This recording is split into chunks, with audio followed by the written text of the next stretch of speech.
இன்றைக்கும் சரி இனிவரும் காலங்களிலும் சரி மின்சார வசதிகள் அறவே இல்லாத இடங்களிலும் கூட 2 மற்றும் 4 சக்கர வாகனங்களில் ஏற்படும் சிறிய அல்லது பெரிய அளவிலான உலோக மறுசீரமைப்பு பணிகளையும் மின்சார வசதிகளற்ற கிராமப்புறங்களில் ஒரு சிறிய அளவிலான உலோக கட்டமைப்பாலான வீடுகளையோ அல்லது தொழிற்கூடங்களையோ அமைப்பதற்கு இன்றளவும் நமக்கு உறுதுணையாக இருப்பது இந்த கேஸ் வெல்டிங் ஆகும். இவ்வாறான பெருமை மிகுந்த எரிவாயு பற்றவைப்பின் மிகச்சிறந்த வாயுக்கூட்டுக்களாக இன்றளவும் பார்க்கப்படுவது ஆக்சிஜன் மற்றும் அசிட்டிலின் வாயுக்களாகும். இவ்வாறான பெருமை மிகுந்த இந்த வாயுக்கூட்டில் அசிட்டிலின் என்ற வாயுவின் ஆரம்பகால வரலாற்றை பற்றி இந்த பாடத்தில் பார்க்கவிருக்கிறோம். ஒரு 2 சக்கர வாகனத்தையோ அல்லது 4 சக்கர வாகனத்தையோ இயக்குவதற்கு இன்றளவும் நாம் பயன்படுத்துவது ஃபியூவல். அதுபோல கேஸ் வெல்டிங்கில் ஃபியூவலாக பயன்படுவது, அதாவது எரிபொருளாக பயன்படுவது அசிட்டிலின் ஆகும். இந்த அசிட்டிலினை பற்ற வைப்பதற்கு சிறிதளவு தீப்பொறி கூட போதுமானதாகும். இப்படிப்பட்ட அசாத்திய குணம் கொண்ட அசிட்டிலின் வாயுவின் வரலாற்று பக்கத்தில் மிக முக்கிய இடத்தை பிடித்தவர் நமது கதையின் கதாநாயகனான மின் வேதியியல் துறையின் மிகப்பெரிய ஆராய்ச்சியாளர் என்று அறியப்பட்ட எட்மண்ட் டேவி ஆவார். எட்மண்ட் டேவி பிறந்த ஆண்டு 1785. இவர் பிறந்தது இங்கிலாந்து நாட்டில் பென்சன்ஸ் கார்ன்வால் அப்படின்ற பகுதியில் தான் பிறந்தார். 1804 ஆண்டு நமது எட்மண்ட் டேவியோட தந்தையாரான வில்லியம் டேவிக்கு லண்டனில் உள்ள ராயல் கார்க் இன்ஸ்டிடியூஷனில் அக்கௌண்டன்ட் ப்ளஸ் லேப் அசிஸ்டண்ட்டாக வேலை கிடைக்குது. இதனால் தன்னோட குடும்பத்தோட வில்லியம் டேவி எட்மண்ட் டேவியும் அழைச்சிக்கிட்டு லண்டன் போகிறாரு. அந்த சமயம் நம்ம எட்மண்ட் டேவி அவரோட பள்ளி படிப்புகளை முடிச்சிருந்தார். கிட்டத்தட்ட வேலைக்கு தயாராகிற வயசு 19 வயசு. அதனால் தன்னோட அப்பா வேலை பார்க்குற அந்த லண்டனில் உள்ள ராயல் கார்க் இன்ஸ்டிடியூஷனில் லெபார்ட்டரியில் இவருக்குன்னு ஒரு வேலை கிடைக்கிது. அது என்ன வேலைன்னு கேட்டிங்கன்னா, அந்த லெபார்ட்டரி எது சம்மந்தமான லெபார்ட்டரின்னு கேட்டிங்கன்னா, இந்த சுரங்கங்கள் மற்றும் மலைக்குடைவுகளில் கிடைக்கிற மினரல்ஸுகளை கொண்டு அதில் ஆராய்ச்சி செய்கிற ஒரு லெபார்ட்டரி. அந்த லெபார்ட்டரியில் இவருக்கு எந்த போஸ்டிங் கிடைக்கிது அப்படின்னு கேட்டிங்கன்னா, பாதுகாவலர். அதாவது அந்த மைன்ஸ் சம்மந்தப்பட்ட மினரல்ஸை ஸ்டோரேஜ் பண்ணுவாங்கள்ல, அந்த குடோனோட பாதுகாவலர் என்ற போஸ்டிங் இவர் கிடைக்கிது. பிறகு நம்ம எட்மண்ட் டேவிக்கு நார்மலாகவே கெமிக்கல் மேலே ரொம்ப ஆசைன்றதுனால அவர் ஸ்டோரேஜ் ரூமில் இருக்கிற நிறையா மினரல்ஸை வச்சு அவரும் தனிப்பட்ட விதத்தில் நிறையா சோதனைகளை நடத்தி பார்த்துருக்காரு. இதை பார்த்தவங்க இவரை ஹம்ரே டேவி அப்படின்ற இவரோட சொந்தக்காரர், அவரும் ஒரு பெரிய சயின்டிஸ்ட்டு. அவர்கிட்ட அசிஸ்டண்ட்டாக வேலை பார்க்குற வாய்ப்பு இவருக்கு கிடைக்கிது. இந்த வாய்ப்பை முழுமையாக பயன்படுத்திக்கணும் அப்படின்னு நினச்ச இவர் அந்த ஹம்ரி டேவி அப்படின்ற சயின்டிஸ்ட்டோட மிக கடுமையாக உழைச்சி இவங்க 2 பேரும் சேர்ந்து 1815 ஆண்டு டேவி லேம்ப் அப்படின்ற ஒரு லேம்ப் ஒன்று கண்டுபிடிக்கிறாங்க. அது எப்படிப்பட்ட லேம்ப் அப்படின்னு கேட்டிங்கன்னா, அந்த காலத்தில் சுரங்கத்தில் வேலை பார்க்குற தொழிலாளர்கள் நிறைய பேர் மீத்தேன் வாயு அப்புறம் ஆக்சிஜன் பற்றாக்குறை இதனால் நிறைய பேர் இறந்துட்டு இருந்தாங்க. அந்த சுச்சுவேஷனில் இவங்க 2 பேரும் இதை கண்டுபிடிச்சாகணும் அப்படின்னு சொல்லி கண்டுபிடிச்சிருக்காங்க. இதுக்கு ஒரு காரணமும் இருக்குது. ஏன்னா இவங்க இன்ஸ்டிடியூஷன் எதை பற்றின ஆராய்ச்சியில் உள்ளதுன்னா, சுரங்கங்களில் எடுக்கிற மினரல்ஸை வச்சு தான் இவங்க ஆராய்ச்சியே நடக்குது. அப்போ அந்த ஆராய்ச்சிக்கு போகிற பணியாளர்கள் இறந்து போகிறாங்கன்றதுனால இந்த ஒரு லேம்பை கண்டுபிடிக்க வேண்டிய சுச்சுவேஷனில் இவங்க இருந்தாங்க. அதனால் ரொம்ப போராடி கண்டுபிடிச்சி அந்த உயிரிழப்புகளை தடுத்துருக்காங்க. அதாவது இந்த லேம்ப் எப்படின்னா, இந்த லேம்பில் ஒரு சுடர் ஒன்று எரியும். அந்த சுடர் மீத்தேன் வாயு இருந்துச்சுன்னா, அந்த விஷவாயு அப்படின்னு அழைக்கப்படுற அந்த மீத்தேன் வாயு இருந்துச்சுன்னா இந்த ஃப்ளேம் ப்ளூ கலரில் மாறும். ஒருவேளை ஆக்சிஜன் சப்ளை சுத்தமாக இல்லாத பகுதிக்கு அந்த பணியாளர்கள் போயிட்டாங்க அப்படின்னாக்கா இந்த ஃப்ளேமு தன்னால் என்ன ஆகிடும், அணைஞ்சு போயிடும். ஏன்னா ஆக்சிஜன் கிடைக்காததுனால அந்த ஃப்ளேம் அணைஞ்சு போகிறதுனால, ஓஹோ இங்கே ஆக்சிஜன் பற்றாக்குறையாக இருக்குது, நம்ம போனால் இங்கே சஸ்டெயின் பண்ண முடியாது அப்படின்றத புரிஞ்சுக்கிட்டு என்ன பண்ணிடுவாங்க, திருப்பி வந்துடுவாங்க. இதனால் பல பணியாளர்களோட உயிர் காப்பாற்றப்பட்டுச்சு. அப்பேற்பட்ட அந்த டேவி லேம்ப் கண்டுபிடிப்பில் இவரோட பங்கு மிக முக்கியமானதாக பார்க்கப்பட்டுச்சு.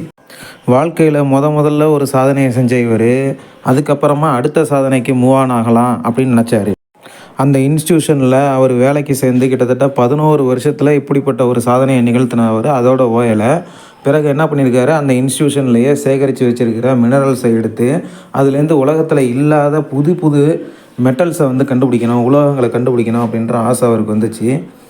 அந்த ஆசையோட விளைவாக என்ன பண்ணாருன்னா பிளாட்டினம் அப்படின்ற உலோகத்தை கண்டுபிடிச்சார். பிளாட்டினம்னா என்னென்னு உங்கள் எல்லாருக்கும் தெரியும்னு நினைக்கிறேன். ஆபரண தயாரிப்புகளில் அதிகம் பயன்படுத்த போகக்கூடிய உலோக வரிசையில் பிளாட்டினமும் ஒன்று அப்படின்றது உங்கள் எல்லாருக்குமே தெரியும்னு நினைக்கிறேன். பிளாட்டினத்தை கண்டுபிடிச்சது எட்மண்ட் டேவி தான். ஜிங்க் அப்படின்ற உலோகத்தை கண்டுபிடிக்கிறாரு. இந்த உலோகத்தை எதுக்காக வேண்டி கண்டுபிடிச்சாரு அப்படின்னு கேட்டிங்கன்னா, இரும்பு வந்து நார்மலாக துருப்பிடிக்கும் தன்மை உள்ளது இல்லையா, அந்த துருப்பிடிக்கும் தன்மையை வந்து நம்ம மாற்றி அமைக்கணும் அப்படின்னு நினச்ச இவர் ஜிங்க்ன்ற ஒரு மெட்டீரியலை கண்டுபிடிக்கிறாரு. அதை உலோகத்தின் மேலே பூச்சா பூசணும்னா அது வெளிக்காத்தால் பட்டு கரோஷன் ஆகாது, துருப்பிடிக்காது அப்படின்றத கண்டுபிடிக்கிறாரு. இதை நிறையா இடத்துல கொடுத்து இன்ஜினியர்ஸ்ட்டை கொடுத்து ஆராய்ச்சி பண்ணப்போ கரெக்டாக ஒர்க் ஆனதுனால மிகப்பெரிய ஃபேமஸ் ஆகிட்டார் இவர். அதோட இந்த ஜிங்கை கோட்டிங் பண்ணுறதுனால உலோகத்தோட அந்த வலிமையிலையோ குணங்கள்லையோ எந்த மாற்றமும் இல்லாததுனால இவரோட கண்டுபிடிப்பு வந்து முழுமையாக உலக அளவில் அக்செப்ட் பண்ணி பெரிய ரீச் ஆகிட்டார். இது போன்ற பல சாதனைகளை அடிக்கடி பண்ணிக்கிட்டே இருந்த இவர் அடுத்து புதுசாக ஒரு உலோகத்தை தயாரிக்கலாம் அப்படின்னு ஒரு முடிவு பண்ணுறாரு. அப்படி முடிவு பண்ணும்போது லேபில் இருக்கிற பொட்டாசியம் கார்பனேட் அப்படின்ற ஒரு மினரல்லேருந்து பொட்டாசியம் அப்படின்ற ஒரு உலோகத்தை தனிமைப்படுத்த முயற்சிக்கிறாரு. இந்த முயற்சியோட விளைவாக என்ன பண்ணுறாருன்னா பொட்டாசியம் கார்பனேட்டோட கார்பனை சேர்த்து ஹை டெம்பரேச்சர் கொடுக்குறாரு. அப்படி கொடுக்கும்போது அந்த வேதிவினையோட முடிவில் இவருக்கு கிடைக்கிறது என்னென்னு கேட்டிங்கன்னா பொட்டாசியம் கார்பைடு, அதாவது வேதியியல் பேரில் சொல்லணும்னா K2C2. இந்த நிலையில் அவருக்கு அன்னைக்கு கிடைச்சது தோல்வி தான். அதாவது அவரோட முயற்சி என்ன, பொட்டாசியம் அப்படின்ற உலோகத்தை தனிமைப்படுத்தணும் அப்படின்றது தான் முயற்சி. ஆனால் கிடைச்சது பார்த்திங்கன்னா பொட்டாசியம் கார்பைடு, ஓகேவா, அதாவது K2C2. ஸோ இந்த வினையோட முடிவில் தோல்வின்னு தெரிஞ்ச உடனே சரி அந்த இடத்த சுத்தம் பண்ணுவோம் அப்படின்னு சொல்லிட்டு அந்த வேதி வினையில் கிடச்ச எச்சமான அந்த K2C2ன்ற அந்த பொட்டாசியம் கார்பைடை எப்பயுமே அப்புறப்படுத்துவோம்ல, அந்த இடத்த சுத்தம் பண்ணும்போது அப்புறப்படுத்தும் போது அதில் யதார்த்தமாக தண்ணி படும் போது என்ன ஆயிருக்கு, அந்த K2C2ன்ற பொட்டாசியம் கார்பைடில் தண்ணி படும் போது ஒரு விதமான புகை ஒன்று வெளியாகிருக்கு, ஓகேவா. அந்த புகை, அந்த வாயு என்ன பேருன்னு கேட்டிங்கன்னா அது பேர் தான் அசிட்டிலின். ஆனால் அவர் இந்த கேஸை பார்க்கும்போது அது என்ன மாதிரியான ஒரு கேஸுன்னு நினச்சாருன்னா ஹைட்ரஜன் அப்படின்ற வாயுவில் அதிகமான கார்பனேற்றம் அடைஞ்சிருக்கு. ஆக மொத்தம் அவர் என்ன நினச்சிருக்காருன்னா கார்பரேட்டட் ஹைட்ரஜன் அப்படின்னு அந்த வாயுவுக்கு அவர் புரிஞ்சிக்கிட்டது. அவர் அப்படி தான் புரிஞ்சிக்கிட்டு இருக்கார் அந்த வாயுவை. அதுக்கப்புறமா அந்த கேஸை பற்றினா அவரோட ஆராய்ச்சி தொடரலை.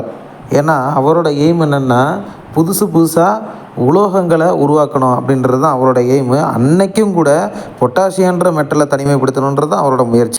எட்மண்ட் டேவி 1836 எதர்ச்சையாக கண்டுபிடிச்சது தான் இந்த அசிட்டிலின். அவர் எதர்ச்சையாக கண்டுபிடிச்சாலும் இன்றைய நாட்கள்லையும் அசிட்டிலினோட பயன் வந்து அளவற்றதாக இருக்குது. இந்த அசிட்டிலின் மற்றும் ஆக்சிஜனை சேர்த்து இப்போ நம்ம வந்து பலவிதமான கட்டுமானங்கள், தொழிற்சாலைகளில் பலவிதமான உற்பத்திகள் இதெல்லாம் செஞ்சு பல பேரோட வாழ்வில் பெரிய ஒரு ஆதாயத்தை தேடி தந்திருக்கு.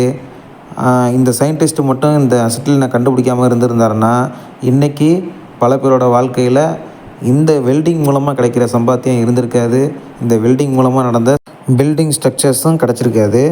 ஸோ இதெல்லாம் முன்கூட்டியே தெரிஞ்சுக்கிட்டதுனால தான் நம்ம எட்மண்ட் டேவி வந்து அதே ராயல் கார்க் இன்ஸ்டியூஷனில் ப்ரொஃபஸராகவும் இருந்திருக்காரு. பப்ளிக்கில் போய் இதே மாதிரியான கல்வியோட தேவை என்ன, சயின்ஸோட அவசியம் என்ன, இதை பற்றி பல மீட்டிங்ஸு, பலவிதமான விழிப்புணர்வு ப்ரோக்ராம் நடத்தியிருக்காரு. அதுபோல் ராயல் கார்க் இன்ஸ்டியூஷனில் ராயல் சொசைட்டின்னு ஒன்று வச்சுருந்துருக்காங்க. இந்த சொசைட்டியில் இவரும் ஒரு மெம்பரு. இந்த மெம்பருக்கெல்லாம் என்ன பண்ணுவாங்கன்னா அந்த காலத்தில் FRS அப்படின்னு சொல்லுவாங்க, ஃபெல்லோ ஆஃப் ராயல் சொசைட்டி அப்படின்னு சொல்லுவாங்க. ஸோ இதனால தான் நம்ம எட்மண்ட் டேவி அப்படின்ற இந்த சயின்டிஸ்ட்டு பேருக்கு பின்னாடி FRS அப்படின்னு இருக்கும்ல, அதுக்கான அர்த்தம் இது தான், fellow of Royal Society. Electro chemistry அப்படின்ற துறையில் மிகப்பெரிய விஞ்ஞானிகள் அப்படின்னு இது வரைக்கும் போற்றப்படுறவங்க அதிகமாக பெயர் வெளியில் தெரிஞ்சது யாருன்னு பார்த்திங்கன்னா ஃபாரடேவும் வோல்டா அப்படின்ற 2 சயின்டிஸ்ட்டு தான். இதுக்கப்புறம் இந்த கதையை கேட்டதுக்கப்புறம் உங்கள் எல்லார் நினைவுலையும் எட்மண்ட் டேவி அப்படின்றவரும் இந்த துறையை சேர்ந்தவர் தான், அவரும் பலவிதமான சாதனைகளை செஞ்சுருக்காரு அப்படின்றது உங்கள் மனசுக்கு தோணுன்னு நினைக்கிறேன். அதுதான் இந்த கதையோட வெற்றியாகவும் இருக்க முடியும். ஓகே, இப்போ நம்ம எட்மண்ட் டேவியை பற்றி பார்த்தோம். அவர் கண்டுபிடிச்ச அஸ்லின் வாயுவையும் பார்த்தோம். இதுக்கப்புறம் அந்த அஸ்லின் வாயுவை யார் மேலும் டெவலப் பண்ணது, அதை வணிகப்படுத்தினது யார், அதுக்கப்புறம் அதை வெல்டிங்க்கும் உபயோகிக்கலாம் அப்படின்னு கண்டுபிடிச்சது யார், அப்படின்ற வரிசைகளை பற்றி, கதைகளை பற்றி மேலும் நம்ம இந்த எபிசோட்ஸில் கேட்க இருக்கிறோம். இது மொதல் எபிசோடு தான். அடுத்தடுத்த எபிசோடை ஃபாலோ பண்ணுங்கள். Stay tune. வீடியோ பிடிச்சிருந்தா லைக் பண்ணுங்கள், ஷேர் பண்ணுங்கள், சப்ஸ்கிரைப் பண்ணுங்கள். மீண்டும் அடுத்த ஒரு எபிசோடில் சந்திப்போம். அது வரைக்கும் பை பாய்.